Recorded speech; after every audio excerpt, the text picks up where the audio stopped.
Hello everyone. आज हम लोग देखेंगे एक कंपनी जिसका नाम है पीएनजीएस रेवा डायमंड ज्वेलरी लिमिटेड, जो कि ज्वेलरी सेक्टर की कंपनी है। ये कंपनी क्या करता है? ये कंपनी तुम्हारा जो डायमंड ज्वेलरी वगैरह होता है ना, इसको मैन्युफैक्चर करता है, फिर इसको रिटेल आउटलेट्स के थ्रू सेल करता है। ठीक है, तो इसका हम लोग आज देखेंगे एनालिसिस।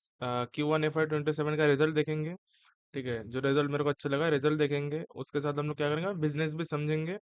फिर मैं रिजल्ट का डिस्कशन करूंगा।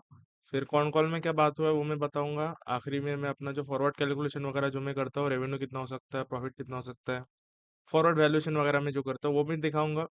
उसके साथ मैं क्या करूंगा, मैं अपना ओपिनियन लास्ट में दूंगा। ठीक है, तो ये सब कुछ करेंगे। तो पहले हम लोग क्या करेंगे, थोड़ा बिजनेस समझ लेते हैं। बिजनेस समझने के बाद रिजल्ट में जाएंगे, फिर देखेंगे कि क्या हुआ है। ठीक है, तो पहले हम लोग क्या करते हैं, बिजनेस समझ लेते हैं। पीएनजीएस रेवा डायमंड्स का एक branded natural diamond jewellery retail outlet है। ठीक है, तो पीएन गार्डिगल के ग्रुप के अंदर में आता है, तो वो है। और क्या कहते हैं, नेचुरल डायमंड्स वगैरह सेल करता है रिटेल आउटलेट के थ्रू, वैसे समझो। ठीक है, स्टडेड नेचुरल डायमंड्स वगैरह बेचता है। स्टडेड मतलब उसमें कुछ स्टोन्स वगैरह रख के, डायमंड्स वगैरह वो लोग रखते हैं, स्टोन्स वगैरह रख के मतलब उससे मैन्युफैक्चर करते हैं और उसको बेचते हैं। ठीक है, जो कि सही है और कुछ इशू नहीं है। बिजनेस बहुत ही सिंपल है। इनका मेनली अभी क्या चल रहा है ना, जो सिस वाला मॉडल है। सिस वाला मॉडल मतलब शॉप इनसाइड, मतलब पीएन गडगिल का जो बहुत सारा स्टोर्स है ना, पीएन गडगिल एंड सॉन्स का जो बहुत सारा स्टोर्स है, उस स्टोर के अंदर में ही उनका स्टोर है। तो उसके वजह से क्या होता है, उनको मार्जिन वगैरह अच्छा मिलता है और इजीली उनको कस्टमर एक्वायर करने में भी इजी होता है। ठीक है, तो यही मॉडल उनका मेन है। लेकिन अभी क्या करें, वो लोग ईबीओ में जा रहे हैं, मतलब एक्सक्लूसिव ब्रांड, अपना खुद का ब्रांड का आउटलेट वगैरह बनाएगा, जिससे क्या होगा, कस्टमर एक्सपीरियंस और जो ब्रांड का कंट्रोल है वो उनके हाथ में आएगा। ठीक है, और कोको मॉडल में भी जा रहे हैं, जहाँ पर वो लोग क्या करें, company owned company operated stores वगैरह ये लोग बनाएंगे, जिससे वो लोग अपना ब्रांड का डायरेक्ट प्रेजेंस रखेंगे। ठीक है, और ई कॉमर्स में भी जा रहे हैं। ठीक है, तो उनका भी मैक्सिमम रेवेन्यू जो आता है ना, सिस मॉडल के थ्रू आता है। जैसे जैसे वो एबीओ में कोको में जाएंगे तो उनका खुद का ब्रांड का भी एक इमेज वगैरह बनेगा, और ई कॉमर्स में भी जाएंगे तो रेवेन्यू वगैरह और बढ़ेगा, आप ऐसे समझो। तो इधर आप देख सकते हो ना, जो कंपनी के पास अभी क्या है, करेंटली कंपनी के पास करेंटली है 34 सिस प्लस 3 तुम्हारा कोको स्टोर्स। ठीक है, और उनका कहना है 15 हम लोग और नया स्टोर खोलेंगे, और उनमें से 2 ऑलरेडी ऑपरेशनल है। ठीक है, ये सब उनका कुछ कहना था। ये हुआ स्टडेड ज्वेलरी वगैरह। ये सब छोड़ दो, हमको क्या देखना है, एवरेज ऑर्डर वैल्यू हम लोग वगैरह देख लेंगे। ठीक है, ये हुआ कुछ बात। ठीक है, सेक्टर टेलमेंट छोड़ दो। इकोनॉमिक मोड वगैरह तो पता है, पीएन गडगिल के अंदर में आता है, तो सन्स के अंदर में आता है, तो काम वगैरह उनके पास होल्ड बहुत अच्छा है, कस्टमर बेस भी बहुत अच्छा है। ठीक है, मैंने बताया ये उन लोग का कुछ एक्सपेंशन प्लान था। हमको मेनली देखना है इधर क्या है कि हायर डायमंड का वॉल्यूम कितना ग्रो होता है, SSG same store sales growth कितना बढ़ता है, जो नया नया स्टोर आ रहा है। ठीक है, ऑपरेटिंग लेवरेज वगैरह मिल रहा है कि नहीं वो भी देखेंगे। तो करंट वगैरह,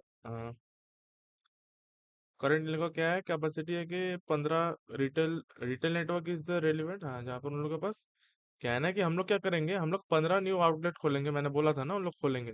उनमें से 2 ऑलरेडी आ चुका है। ठीक है, उनका कहना है कि 9 स्टोर्स इन ईयर 1 में खोलेंगे, उनमें से 2 आ चुका है, तो और 7 आएगा इस साल, और 7 आएगा ईयर 2 में। ठीक है, अकॉर्डिंग टू द मैनेजमेंट।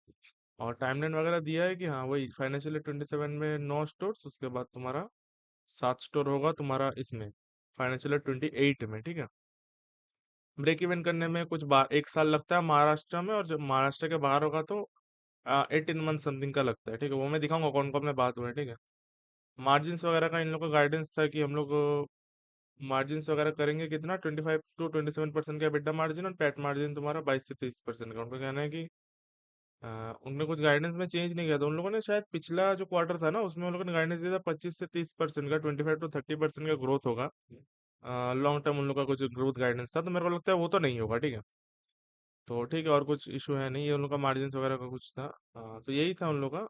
हम लोग क्या करेंगे, एक बार रिजल्ट देख लेते हैं। एक बार रिजल्ट नहीं देखेंगे तो नहीं होगा। ठीक है, एक बार देख लेते, रिकॉर्डिंग हो रहा है ना, रिकॉर्डिंग हो रहा है। ठीक है, हम लोग क्या करेंगे, रिजल्ट देखेंगे। रिजल्ट में सबसे पहला है revenue from operations. Revenue from operations आप अगर इधर आके देखोगे ना, कि क्या दिया, रुपीज इन मिलियंस है। ठीक है, तो ईयर ऑन ईयर देखोगे तो 119% का ग्रोथ हुआ है, जो कि 118 करोड़ का हुआ है। पिछला बार था 53 करोड़ का। रेवेन्यू में अच्छा बढ़ा है। ठीक है, उसकी वजह से कॉस्ट ऑफ मटेरियल वगैरह भी बढ़ा है। ग्रॉस मार्जिन्स वगैरह देखोगे ये भी इम्प्रूव हुआ है। ठीक है, 31% से 35%, जो कि 16 करोड़ का था, वहां से 41 करोड़ का हुआ है, which is a good thing. इनको मार्जिन इतना ज्यादा मिलते हैं क्योंकि एक तो उन लोग का जो है ना डैम जो स्टडी रेशियो है वो भी बहुत हाई है, ऊपर से तुम्हारा क्या है डायमंड्स वगैरह बेचते हैं तो उसमें मार्जिन वगैरह अच्छा मिलता है, ठीक है। जो कि सही है, अदर एक्सपेंसेस वगैरह तो बढ़ेगा ही, एम्प्लॉय कॉस्ट वगैरह भी बढ़ा है क्योंकि एक्सपेंशन वगैरह कर रहे हो तो एम्प्लॉय कॉस्ट आपका बढ़ेगा ही, ठीक है। जो कि 1.5 करोड़ से 2.3 करोड़ का है, जो कि कोई इशू नहीं है। अदर एक्सपेंसेस वगैरह भी उसकी वजह से बढ़ा है, जो 3.9 करोड़ था वहां से 5.6 हुआ है, जो कि कोई मतलब वो नहीं है। एबिटा मार्जिन देखोगे तो बहुत इंप्रूव हुआ है, 22% से 29% का, ठीक है। पर उनका तो कहना था कि कितना था, 25 से 27% समथिंग का उनका एबिटा मार्जिन में गाइडेंस था ना, एक सेकंड। नीचे दिया है गाइडेंस। हाँ, 25 से 27% का तुम्हारा एबिटा मार्जिन का गाइडेंस था, और 22 से 23% का पैट मार्जिन का गाइडेंस था। तो हमको क्या दिखता है कि वन में जो नंबर आया है वो सस्टेनेबल तो नहीं है उनके हिसाब से, तो मेरे को भी लगता है सस्टेनेबल नहीं है। ठीक है, अदर इनकम वगैरह देखोगे तो वो बहुत बढ़ गया है, अप्रोक्स 5.6 करोड़, ठीक है, जो कि पिछला बार था 30 लाख का, ठीक है। तो इसमें भी क्या है, थोड़ा पैड मार्जिन इसमें इसको थोड़ा सा हेल्प मिल गया इसकी वजह से, एक तो मार्जिन वगैरह एक्सपेंड किया, उधर इनकम वगैरह भी बढ़ा है। डेप्रिसिएशन कॉस्ट वगैरह बढ़ा क्योंकि पहले तो क्या था, सिस मॉडल था ना जहाँ पर पीएन गडगिल का जो सॉन्स का जो स्टोर्स वगैरह था उसके अंदर ही था, तो उसको डेप्रिसिएशन कुछ लगता नहीं था। तो वो लोग क्या करते थे, कुछ मार्ज सोचो कुछ मार्जिन्स वगैरह वो पीएन गडगिल वगैरह को दे देते थे, ठीक है। तो उससे क्या होता था, हो जाता था, तो डेप्रिसिएशन वगैरह कुछ नहीं था, हमारा कुछ एसेट तो नहीं था। अब ये लोग क्या कर रहे हैं, खुद का आउटलेट वगैरह खोल रहे हैं, तो उसकी वजह से क्या होगा, तुमको नया नया आउटलेट खोल रहे हो तो उसकी वजह से अपफ्रंट खर्चा लगेगा, वो तो खर्चा बढ़ेगा, ऊपर से तुम्हारा खुद का एसेट में आएगा वो सब। तो फिर क्या होगा, तुमको डेप्रिसिएशन चार्ज करना पड़ेगा, तो डेप्रिसिएशन वगैरह तब आएगा, ठीक है।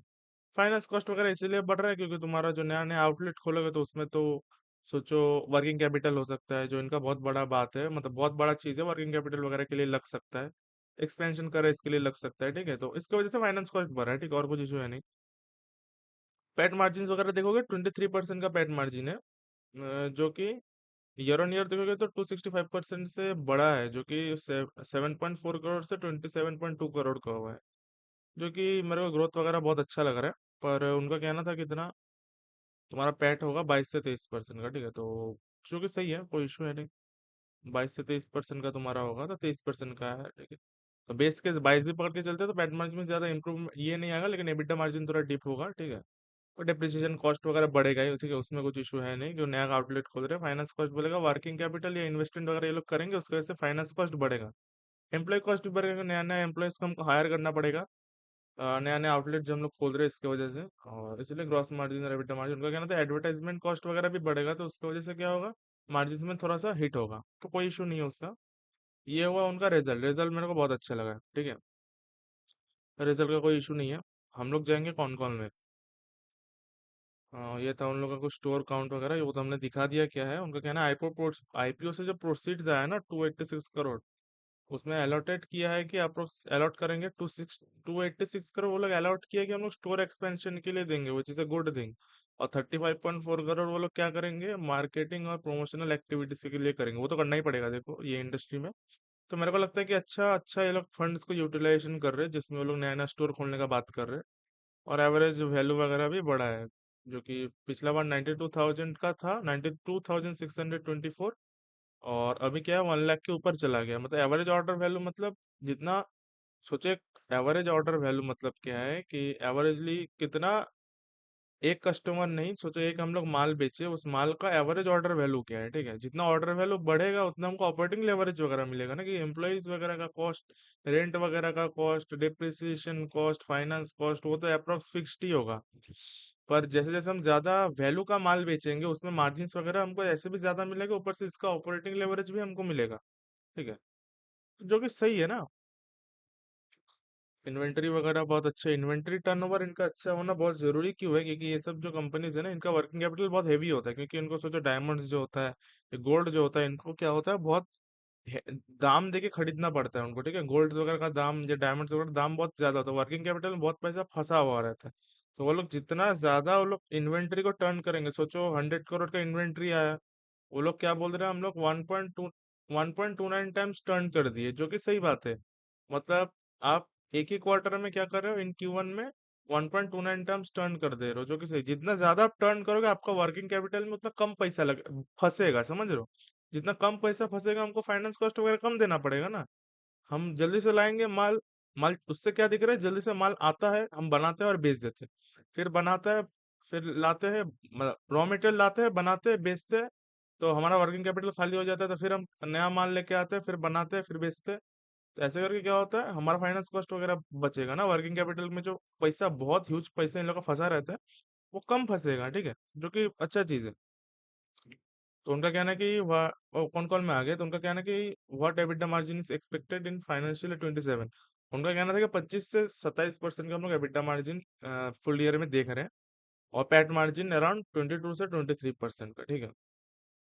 उनका कहना है कि मार्जिन्स वगैरह डिक्लाइन क्यों हुआ है, उनका कहना है कि मार्जिन्स वगैरह तो थोड़ा सा डिक्लाइन हुआ है, पर उनका कहना है और भी डिक्लाइन होगा 1 to 2%, क्योंकि Q3 Q4 और Q2 Q3 Q4 में एक तो फेस्टिव सीजन आएगा, फिर शादी वाला सीजन आएगा। तो ये सब सीजन में अगर हम लोग अच्छे से एडवर्टाइजमेंट करें तो क्या होगा, हम माल वगैरह सेल हम कर पाएंगे और ज्यादा।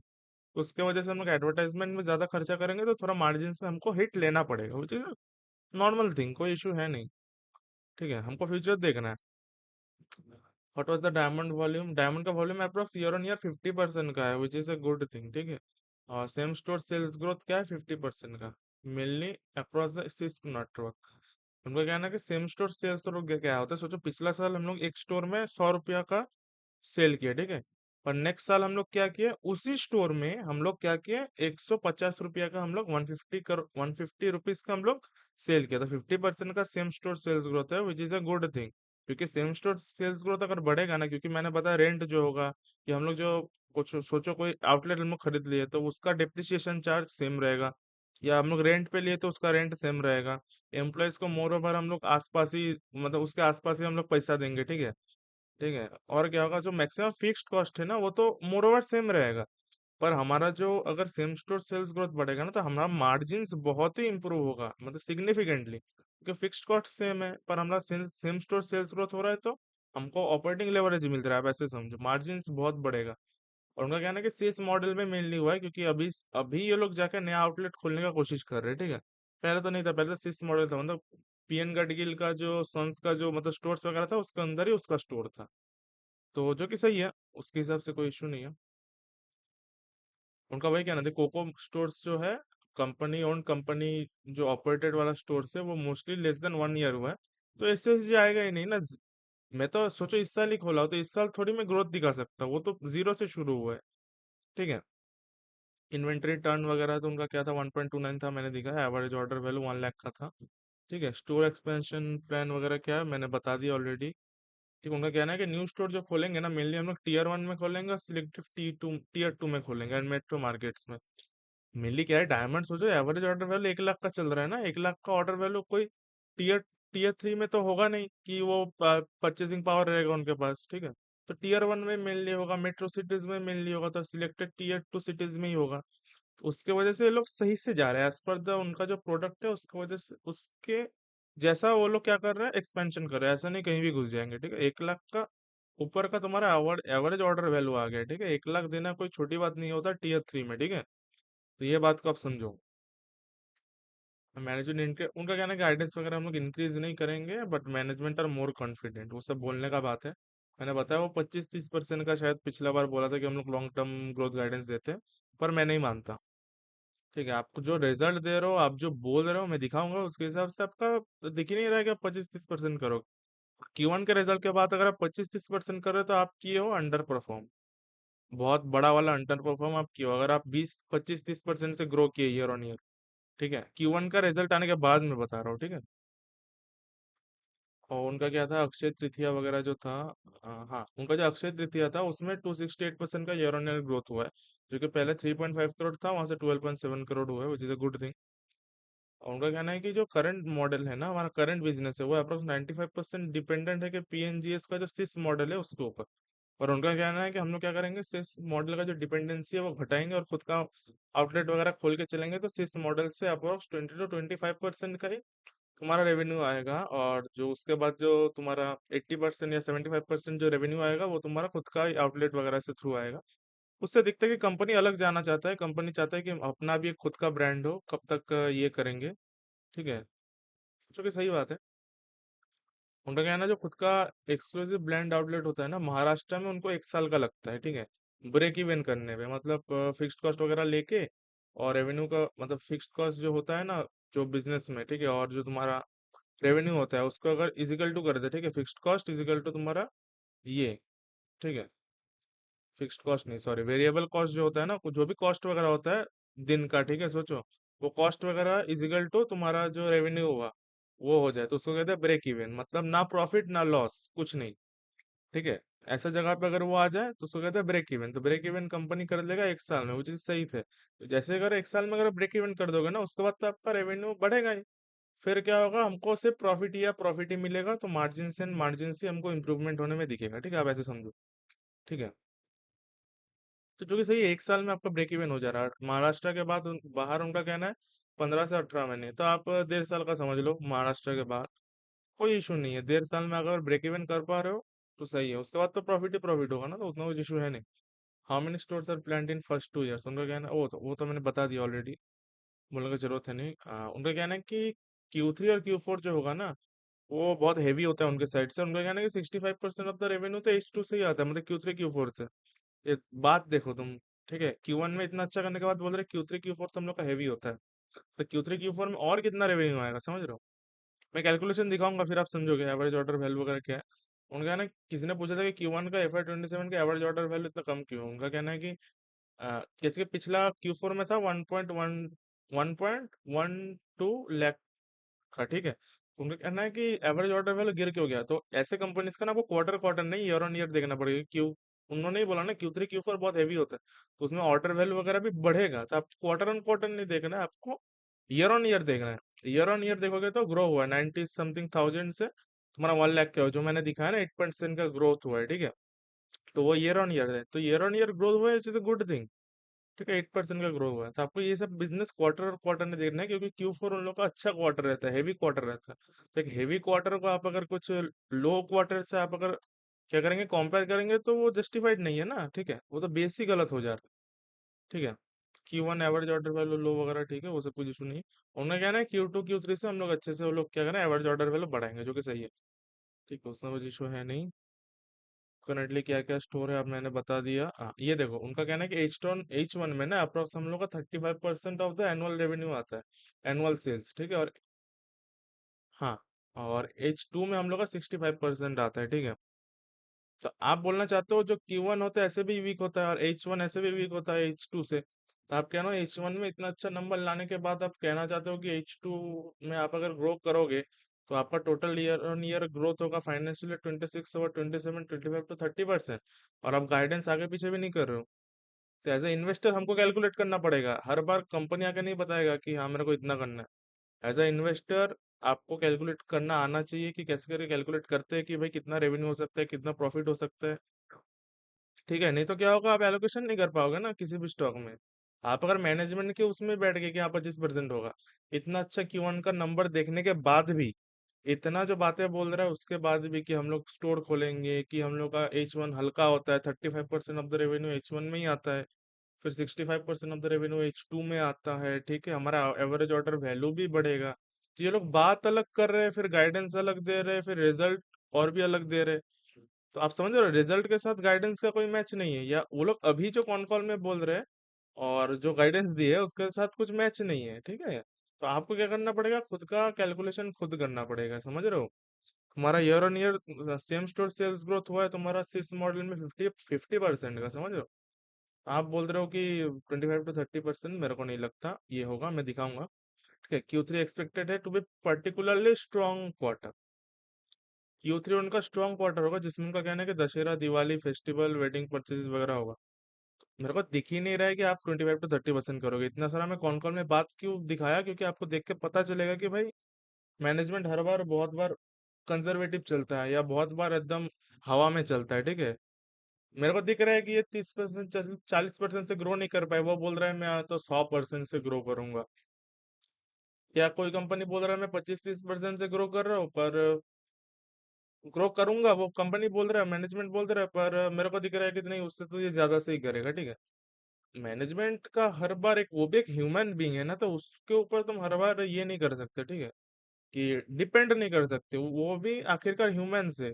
उनको भी कुछ इमोशंस होता है या कुछ ऐसे भी होता है, माइंडसेट होता है कि भाई हम कंजर्वेटिव ही चले, ठीक है। तो होता है, उतना कुछ इशू नहीं है, और नया कंपनी है ना लिस्टिंग में, तो ठीक है, वो लोग कंजर्वेटिव ही चल रहे हैं, तो उसमें कुछ इशू नहीं है। हमको एज ए इन्वेस्टर हमको कैलकुलेट करना आना चाहिए, मैं वही कह रहा हूँ।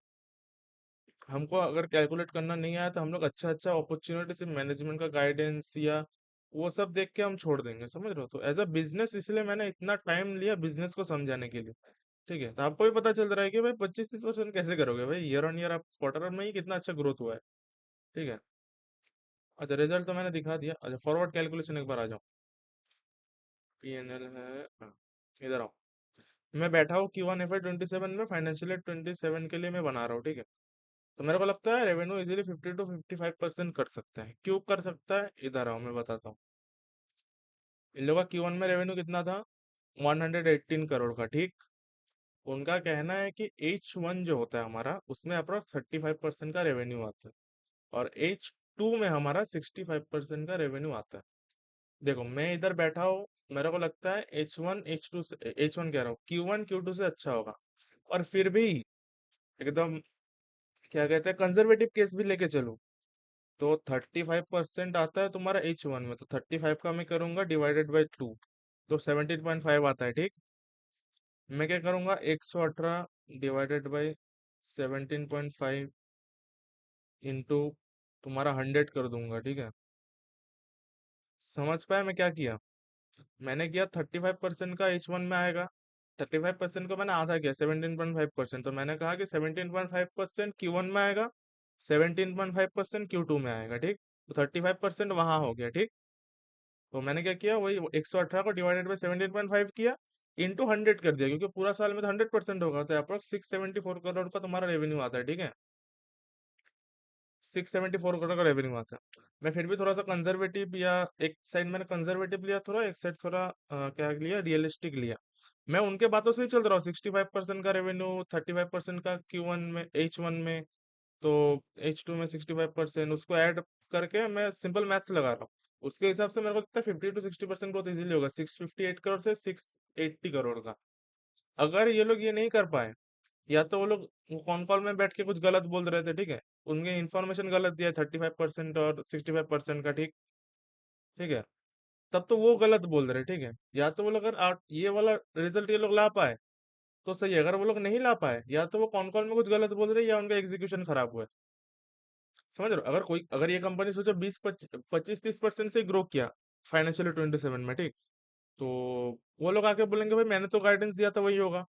पर एज ए इन्वेस्टर हमको देखना भाई, आपने Q1 में इतना अच्छा किया है, उसके बाद आपने क्या गड़बड़ किया है। अगर ये लोग 25-30% से ग्रो किया तो, ठीक है, तो हमको क्या है कि ऐसा नहीं है कि मैनेजमेंट 25-30% दिया है, ठीक है, मेरे को दिख रहा है कि 25-30% फाइनेंशियल 27 में हो गया, तो ठीक है। आपको देखना है कि भाई Q1 में आपने इतना अच्छा करने के बाद, आपने इतना अच्छा इन्फॉर्मेशन दिया, जो 35% H1 में, 65% H2 में, H2 तो अच्छा होता है, Q3 तो अच्छा होता है, H1 हमारा थोड़ा हल्का होता है। ये सब मैंने फैक्टर को लेने के बाद, अगर आपने अच्छा जो क्वार्टर में आप अगर काम नहीं कर पाए, या आपने जो डिलीवर नहीं कर पाए, तो आपका तो एग्जीक्यूशन में इशू है। तब आप ऐसे बच के नहीं जा सकते कि बोलेंगे कि हाँ 25-30% तो कर दिया। कैसे, आपने H1 के इतना अच्छा करने के बाद आप कैसे कर सकते हो कि हम लोग 25-30% में कर दिया, ठीक है। तो फिर अगर वो 25-30% की है ना, तो वो अंडर परफॉर्म करेगा। और अगर ये वाला नंबर लेके आ पाए जो मैंने किया है, ठीक है, इसके आसपास भी आ पाए ना, तो समझना कंपनी ने एग्जीक्यूशन अच्छा किया है। एग्जीक्यूशन अच्छा नहीं किया मतलब कंपनी को जो करना था कंपनी ने वही किया। एग्जीक्यूशन कब अच्छा होगा, जब मेरा ये कैलकुलेशन है इसका आउट परफॉर्म कर देगा, क्योंकि मैंने बेस केस पकड़ा है। Q1 और Q2 में मैंने अप्रोक्स सेम रेवेन्यू पकड़ा है, लेकिन Q2 उनका अच्छा रेवेन्यू वाला क्वार्टर होगा Q1 से, ठीक है, और Q3 और भी अच्छा होगा। तो मैंने ये बेस केस पकड़ा है कि 658 से 680 करोड़ का रेवेन्यू, ठीक है। ऐसे करके आपको बिजनेस को देखना पड़ेगा, ठीक है। हर बार गाइडेंस या हर बार कुछ वो नहीं होगा। मैनेजमेंट बहुत बार अंडर मतलब कॉन्फिडेंट रहता है, कभी ओवर कॉन्फिडेंट रहता है, तो आपको एज ए इन्वेस्टर देखना पड़ता है क्या करना है। ठीक है, तो आपको देखो करंट पी उन लोग का कितना है, 22.4 का है, ठीक है ना। मैंने पैट मार्जिन 22% का पकड़ा है, क्योंकि उनका कहना था कि 22 से 23% होगा। मैंने थोड़ा सा कम ही पकड़ा है, सोचो भाई तुम्हारा एडवर्टाइजमेंट कॉस्ट लगेगा, नया नया तुम आउटलेट्स वगैरह खोलोगे, ठीक है, तो ठीक है 22% कोई इशू नहीं है। मैंने एकदम बेस केस पकड़ा है। तो पैट उससे बनता है 144 करोड़ से 149 करोड़ का, ठीक है। पैट ग्रोथ होगा 122% से 130%, ठीक है। तो आप अगर पे की रेशियो निकालोगे तो 0.18 से 0.17 बनता है। आप अगर उनका कैलकुलेशन से जाओगे तो पे की रेशियो बहुत ऊपर जाएगा, शायद 0.6 0.7 ऐसा कुछ आएगा, ठीक है, 25-30%। पर एज ए इन्वेस्टर हमको कैलकुलेट करना आना चाहिए कि इसका असली पोटेंशियल क्या है, ठीक है। तो ये हुआ फॉरवर्ड पी तुम्हारा आया 12.9 से 12.6, ठीक है। मेरे को लगता है वैल्यू तो बहुत ही नीचे पड़ा हुआ है इनका, ठीक है। एक का पे के आसपास होता है तो मेरे को लगता है कि सही है एज अ तुम्हारा मेन बोर्ड का कंपनी। और इनका क्या है कि 0.18 से 0.17 का है, जो कि बहुत ही नीचे लग रहा है, ठीक है। मैं जब बैठ के कैलकुलेशन कर रहा था ना, मैंने ये 2 बार कैलकुलेट किया, पता है क्यों? मैंने ये 2 बार कैलकुलेट किया है, पर मेरे को लगा कि इतना नीचे कैसे हो सकता है, क्या मेरा मतलब जीरो में कुछ मैं आगे पीछे कर रहा हूँ या पॉइंट में आगे पीछे कर रहा हूँ क्या? तो मैंने 2 बार कैलकुलेट किया ये वाला चीज को, ठीक है। कभी कभी जब मेरा पेग रेशियो ऐसा आ जाता है ना, मतलब 0.18 0.2 0.3, तो मैं फिर से बैठ के कैलकुलेट करता हूँ कि भाई ऐसे कैसे हो सकता है। तो फिर मैंने 2 बार कैलकुलेट किया, तो 2 बार कैलकुलेट करने के बाद भी मेरे को यही दिखा, ठीक है। तो मेरे को लगा कि तब तो ठीक है, 2 बार तो मैं गलती करूंगा नहीं, ठीक है। तो मेरे को लगता है कि इसके आसपास इसको आना चाहिए फाइनेंशियल 27 में। वो 25-30% का वो सब हम नहीं सुनेंगे, ठीक है। Q1 इतना अच्छा आने के बाद हम ये नहीं सुनेंगे कि आपका 25-30% का ग्रोथ होगा, ठीक है। तो वैल्यूएशन वगैरह मेरे को बहुत ही जस्टिफाइड रखते हैं लगता है, ठीक है। इक्के पिक्के बहुत ही नीचे है, ठीक है। मार्जिन्स वगैरह भी इनके पास है, ग्रोथ वगैरह भी हो रहा है, ठीक है, जो कि सही है। कोई इशू है नहीं इसमें। इन लोग का पिछला फाइनेंशियल 26 में रेवेन्यू अप्रोक्स 400 करोड़ का था ना, 439। सही है, कोई इशू है नहीं, ठीक है।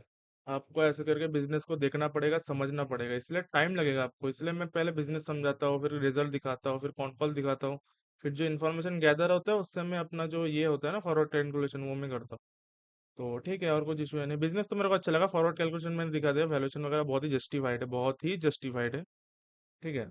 कुछ इशू है नहीं। आप बोलोगे तो कोई अगर सोचो प्राइस वाले बंदे होते हैं ना, बहुत प्राइस देख के लेते हैं कि अभी क्या हुआ है, एक महीना अगर 6 महीना में हम लोग पकड़े, 6 महीना में तो 1 महीना में बहुत भागा है, ठीक है। अब अगर कोई इधर आएगा, भाई 408 से हमारा स्टॉक 604 हो गया है, मतलब अप्रॉक्स 50% का ग्रोथ हो गया है, सोचो। तो वो बंदा क्या सोचेगा, भाई 1 महीना में 50% हो गया तो बहुत भाग गया, हाई वैल्यू हो गया, ये वो ये। पर एज अ इन्वेस्टर आपको कैलकुलेट करना आना चाहिए कि अभी भी और कितना रूम है। आप कैसे कैलकुलेट करोगे? आपको पेग रेशियो निकालना है, ठीक है, फॉरवर्ड पी निकालना है। वैसे करके निकाल के तो आप देखोगे फॉरवर्ड पी कितना बन रहा है इनका, 12.9 से 12.6, तो 12 का फॉरवर्ड पी में कोई आपका इंजन जो 100% से ग्रो कर रहा है अपना प्रॉफिट को। और क्या मैं बोलूँ, ठीक है। पेग रेशियो 0.18 से 0.17, ठीक है। तो अगर ये लोग ये नंबर नहीं ला पाए ना, तो I will be very disappointed कि भाई इतना Q1 अच्छा आने के बाद आप कैसे ये कर रहे हो, ठीक है। जो कि सही है। हाँ, आप देखना बिजनेस को समझना, ठीक है। कैलकुलेशन वगैरह ये मेरा कैलकुलेशन है, ठीक है। मैनेजमेंट जो दिया था, मैनेजमेंट का भी आप कैलकुलेशन लेके चल सकते हो। पर मेरा तो आपका खुद का कैलकुलेशन करना पड़ता है, क्योंकि एज ए इन्वेस्टर आपको खुद को भी देखना है कि क्या क्या है क्या नहीं है, ठीक है। हर बार मैनेजमेंट सही बोले ऐसा जरूरी नहीं होता, ठीक है। पहले मैंने पिछला बार शायद वो और एक कंपनी था ईएमएस का, ठीक है, उसका भी मैंने कैलकुलेट किया था। क्या नाम था उसका? सासरा इलेक्ट्रॉनिक्स करके, ठीक है, ईएमएस कंपनी। तो उधर एक बंदा कमेंट किया कि तुमको बिजनेस समझ में ही नहीं आता है, ये वो, ठीक है, तुम्हारा नॉलेज बहुत कम है। उनका क्या था कि वो लोग गाइडेंस दे रहे थे अप्रोक्स 100% का ग्रोथ का, 80-100% का, पर मेरे को ऑर्डर बुक दिख नहीं रहा था उनका, ठीक है। ऑर्डर बुक मेरे को दिख नहीं रहा था, क्योंकि Q1 में उन लोग का शायद कितना था, 68 करोड़ समथिंग का था। उसमें से वो लोग मैक्सिमम ही इस Q1 में एग्जीक्यूट कर दिए। उसके बाद वो लोग Q1 में जो अपडेट दिए, उसमें वो लोग ऑर्डर बुक का नंबर ही नहीं दिए, ठीक है। तो उन्होंने बोला कि हेल्दी ऑर्डर बुक है, मैं कैसे मान लूँ? क्योंकि उन लोगों का फाइनेंशियल 27, उनको रेवेन्यू करना है अप्रोक्स। एक बार मैं दिखाई देता हूँ उनका रेवेन्यू कितना करना था। मैं अगर मैं खोलूँ, अप्रोक्स 270 से अप्रोक्स 270 से 300 करोड़ का इनको रेवेन्यू करना था, ठीक है। पर इन लोगों ने क्या बोला कि हमारा 68 करोड़ का रेवेन्यू ऑर्डर बुक है कि फाइनेंशियल 26 का एंड में। मेरे को तो तभी विश्वास नहीं था कि आप कैसे करोगे 270 से 300, ठीक। फिर Q1 में लोग अच्छा रिजल्ट दिया, रिजल्ट से मेरे को कुछ इशू ही नहीं है। मेरे को जानना है फ्यूचर में क्या होगा। फ्यूचर में क्या हुआ कि मेरे को ऑर्डर बुक का नंबर ही नहीं दिया Q1 में, समझ रहे हो? इधर आ जाओ, थोड़ा सा टाइम लगेगा, बात समझो। पोस्ट मर्जर करके 475 से 300 करोड़ का रेवेन्यू करेंगे, ठीक है। और मैं अगर ऑर्डर बुक वगैरह देखो तो उनका 68.5 करोड़ का है, ठीक है। मैं कैसे मान लूँ आप उतना करोगे? अगर कर भी दिया, सोचो इन लोगों ने कर भी दिया, मेरे पास इन्फॉर्मेशन कहाँ था? एसएमई कंपनी है भाई, एसएमई हो नॉन एसएमई हो कुछ भी हो, मेरे को जब तक दिखता नहीं है कि रेवेन्यू विजिबिलिटी में क्यों जाऊं, या क्यों मैं रिस्क लूं, समझ रहे हो?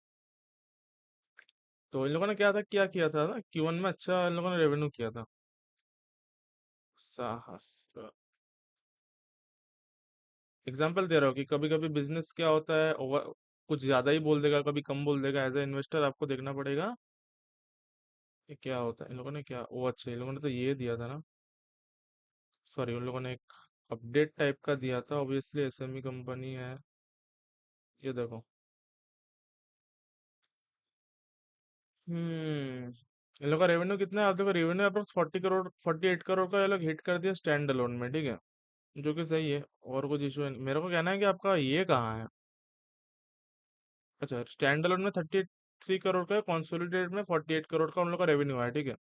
तो 48 यहाँ रहा और तुम्हारा 68 तब था, तो माइनस करोगे तो कितना का ऑर्डर बुक है? उनका कहना है कि हम लोग, एक तो ये एसएमटी लाइन वाला भी उनका इशू था, गलत शलत नंबर दिया था इन लोगों ने। और ऊपर से उनका क्या, ऑर्डर बुक उन लोगों ने कहना था कि कहाँ गया, ये रहा, इधर देखो, फाइनेंशियल 27 उनका कहना है हेल्दी ऑर्डर बुक। हेल्दी मतलब क्या होता है? एज ए इन्वेस्टर हमको पता चलेगा हेल्दी क्या है, ठीक है। हेल्दी आपको कैसे पता है? ठीक है ना। तो आपको एटलीस्ट नंबर तो देना चाहिए था। मैं आपको गलत नहीं बोल रहा हूँ कि आप गलत कर रहे हो कि सही कर रहे हो, लेकिन मेरे पास इन्फॉर्मेशन नहीं है, तो मैं कैसे डिसीजन लूँ कुछ भी, ठीक है। मैं आपको नहीं बोल रहा कि आप काम नहीं कर सकते, कर सकते हो सकता है आपको इधर ऑर्डर बुक मिले, आप H2 में, H1 Q2 में आप एकदम बहुत अच्छा रिजल्ट लेके आ जाओ, आप बोलो कि मेरे पास इतना इतना करोड़ का ऑर्डर बुक है। पर आज मेरे Q1 के अपडेट के बाद बैठ के मैं कैसे डिसीजन लूँ कि हाँ, समझ रहे हो? तो मैं Q1 में बैठ के कैसे डिसीजन लूँ? मेरे को तो नंबर चाहिए कुछ, मेरे को तो विजिबिलिटी दिखना चाहिए, आपका बोलने से तो नहीं होता, ठीक है। तो आपको बिजनेस को ऐसे करके देखना पड़ेगा। बहुत बार बहुत ज्यादा बोल देगा, बहुत बार बहुत कम बोलेगा, कंजर्वेटिव चलेगा, तो आपको एज इन्वेस्टर आइडेंटिफाई करना आना चाहिए, ठीक है। ये तो कुछ दूसरा कंपनी होगा, पर आपको सिम्टम समझा रहा हूँ कि कैसे करके देखना होता है, ठीक है। तो अभी के लिए तो क्या था, मैं क्या कर रहा था, अच्छा, पीएनजीएस डायमंड्स का जो रेवा डायमंड्स है, ये कंपनी के रिलेटेड मेरा इतना ही था, ठीक है। अ, हाँ, पीएनजीएस रेवा डायमंड ज्वेलरी जो कंपनी है, मेरे को रिजल्ट बहुत अच्छा लगा है। अपडेट मैंने दिखाया, कौन कॉल मैंने बताया, ठीक है। फॉरवर्ड कैलकुलेशन भी मैंने बताया कैसे करके करते हैं। सो मेरे को लगता है कि गुड रिजल्ट। अब डिलीवरी देखते हैं Q2 Q3 में, ठीक है। मेरा कैलकुलेशन के आसपास आता है कि नहीं, अगर नहीं आता तो भैया आप आउट परफॉर्म कर रहे हो, ठीक है, सीधा बात। अभी के लिए तो इतना ही था। थैंक यू फॉर वॉचिंग, ठीक है। वीडियो थोड़ा सा लंबा हो गया, पर आपको सीखने को बहुत कुछ मिला होगा, ठीक है। तो थैंक यू फॉर वॉचिंग।